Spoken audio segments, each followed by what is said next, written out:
media, you guys are doing things like supporting young individuals with disabilities, and I see that, and you see the do you know your roommate well? How important is it to have those type of experiences along with this experience of getting ready for the season to start in a couple weeks? First off, man, just hats off to Coach Tuck, man. He's a great dude for putting it all together, and Darian Harris. They all do a great job of getting with the community, because all of us is one. We all are Spartan dogs, so we take that seriously. And just things like roommate, talking and just getting behind the camera, expressing themselves to each other. It just shows the camaraderie we have. So it's real important going into the season to be together. Right. Thank you. Yep. Can we talk a little bit about the timing of what happened last year when you were suspended, in terms of where you were at playing wise, the move to linebacker, and then how was the shutdown after that for you those couple months? It was real hard for me because I have a big passion for football. Like, football is everything for me, but I'm a firm believer in everything happens for a reason. So I was able to learn from the situation. My teammates was able to learn from me, by being an example. So it was, I was just in the moment I had to look at the good and try the way to add value to my team versus just being, stuck up in a room and, being mad about, what happened, because everything do happen for a reason. What has the time been like, not only in that time right after it, but then moving into spring and how, I guess, did you kind of refocus and do your best to kind of put that behind you? Yeah, it's like behind me. I would never say it's behind me, because it's something that I have to live with for the rest of my life, and it's something that I take serious so I can learn from as I did and grow from it. But the timing, like I said, everything just happened for a reason, man. And I never lost focus. I was always focused, so it was no refocus for me. I just had to gain my focus into a different direction. I was being beneficial towards my teammates and my coaches. How much were you considering, possibly exploring the NFL, I guess, before that, and how much did that change the whole calculus and your decision making? Wait, can you? The suspension and everything. Yeah, can you? How much were you considering the NFL before that, Mm-hmm. and then how much did that situation ultimately affect your decision to come back? I mean, NFL is a dream, So I just wanted to do what's best for my future, put myself in the best position to, be successful. So, I mean, it was a pretty hard decision to make. I was going back and forth, but at the end of the day, I just felt like whatever decision I made, I was going to be 100% in. So I don't think it was pretty much.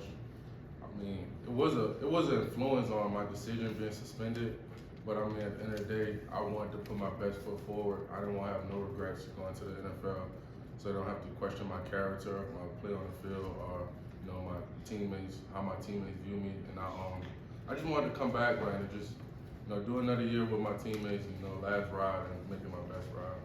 How do you think you, looking back, your first year at Michigan State, go? Because obviously first on the scene at end, and then linebacker, and then obviously the season cut short. But I guess overall, and kind of your outlook, settling in at linebacker, where you're probably a little more comfortable, maybe. Yeah, it was pretty good, man. Just having them teammates around me, just trying to embrace me, wherever I was able to be at. Just listening to my coaches, doing what's best for the team. So I was able to be in a position just to play ball, and that's what we're all here for, just to play ball and see everybody else play ball. So wherever I was at on the field, it just was like, it is what it is. Like, I'm just want to play ball, but linebacker is more natural for me. Borrow from Lindsay, there was a lot that went into that from a mental side, I would imagine, after the Michigan game and everything that happened. How did you handle that from a mental standpoint, and was there anything at some point where, I mean, how did it test your resolve, I guess? It was very challenging at first, because I was trying to carry all the weight on my shoulders, but I had to come to a realization that I could actually express myself, because like I was just watching a video like 2 days ago, and it said most men always say they're good after someone asks them how they're feeling, and there's over 200 emotions. So I was able to experience different emotions. Like I wasn't just telling people I was good. I was actually telling people how I was feeling, whether that was my teammates, family, or coaches. So big shout out to them because they was able to help me through this whole process, just talking to them and you know, getting the feedback from them, and you know, they was keeping my head straight, and that was very helpful through that whole process. Jacoby, could you kind of take us back to that night and like just where your head was at, like how it all happened, and sort of like that next 24 hours where you process it all and whatever, however that process moved forward, but just in the moment, like what was going on there? Yeah, it just all pretty much happened fast. It's life. Things happen in life, and I'm a firm believer in everybody go through some type of adversity. It's just really how you bounce from it. So I mean, it just was very unfortunate. I send my apologies to the school down the road, but at the end of the day, we here for this season, and I just look forward to this season and focus on the now. What was your message to the team whenever you came? I don't remember exactly when you came back. It might have been winter workouts or whatever. But did you address the team or anything like that? Yeah, I believe I just got in front of defense. I would always just be myself, but I would always just like try to pull guys to the side, just let them know, because I'm a leader on the team. I had to reprove myself to my teammates. I wasn't expecting them just to say he's just a leader, so he just come back because who he is. I wanted to, get that confirmation from my teammates and coaches, and I didn't have a problem with that at all. They all welcomed me in with open arms, and I'm just happy to be back. This season coming up, obviously you put that stuff behind you now. You're a versatile player who's played a lot of places, but now you're going to be at linebacker from day one. How much are you looking forward to kind of just everything that's ahead and knowing exactly what your role is and everything you got to do? Man, I'm real excited, man. It's a blessing. Our coaches put us in the best position to make plays, so I can't thank God enough for giving me the strength and the courage to go out there and do what I do. And I have dreams about it, so I'm just waiting to go out there just to show everyone else, because like the great ones always say, I already played the game in my head. It's time to go out there and show everyone else watching. How was it watching those Final Four games for you, and what did you see the defense doing differently when you were out there? I don't think it was doing like far as like a scheme standpoint, nothing different. Guys just stepped up. Guys, when their number was called, they made plays. So like Coach Tucker always say, we need everybody on the team. We value everybody on the team, and they just stuck to those 3 core values: tough, disciplined, and selfish. So I just seen guys getting after it. You could tell that they wanted it. So it was real happy to watch them play. Was it tough to sit and watch the spectator? Yeah, it was tough, but I mean, at the end of the day, man, I gotta support my teammates because they out there, and I gotta find a way to add value. I can only blame myself for being in the position I'm in, so I can't let my emotions, dictate how I view them or how they play. Last season obviously didn't go how you guys wanted and anticipated, but with you back, Aaron back, Cal, the transfers of the defensive line, seems like the front 7 can be a strength. I guess what's your outlook defensively? Obviously trying to rebound from last year. Yeah, man, we have a pretty impressive defensive line in front of us. Coach Tuck did a great job of recruiting those guys. Linebacker room, we have a pretty tight linebacker room. Got a lot of depth on both levels.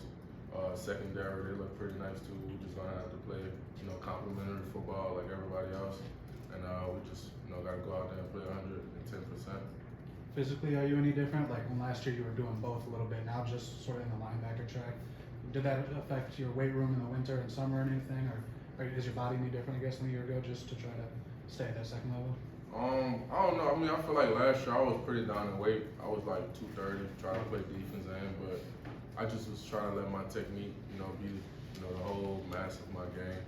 But now this year, I think I got a little more weight. That was my goal, to like try to play at a more profound weight, like 245. So I'm trying to stay in that range from 240 to 245. So I'm able to go down there and play some DN when I need to be, or play some linebacker and take on some blocks, whatever I need to do.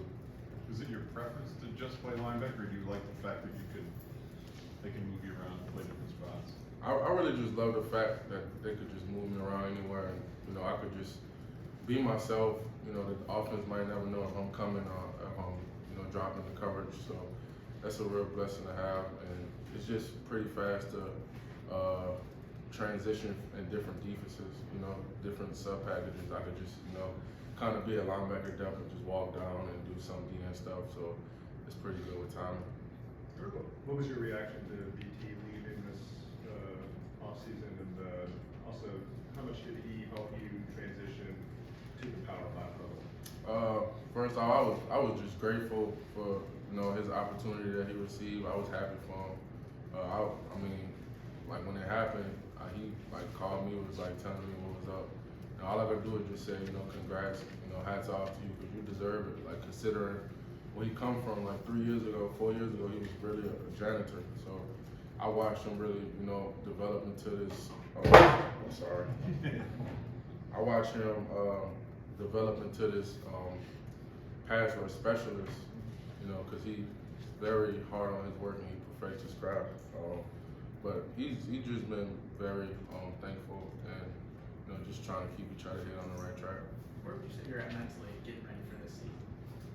Mentally, I'm just trying to take things one day and one game at a time. Like, I'm real excited, but I mean, it's hard to show that because, like, in the insides of me, it's just jumping, but outside, I might just look like this. But I just really can't wait to be back on the field. Like, you don't know how much you love something until it's taken away from you. So, when football was taken away from me for those last 4 games or whatnot, and, you know, however long it resulted into, I just, you know, felt the big void inside of me because I have such a passion for the game. But like I said, everything happens for a reason, so I was able to learn from it and, you know, move forward.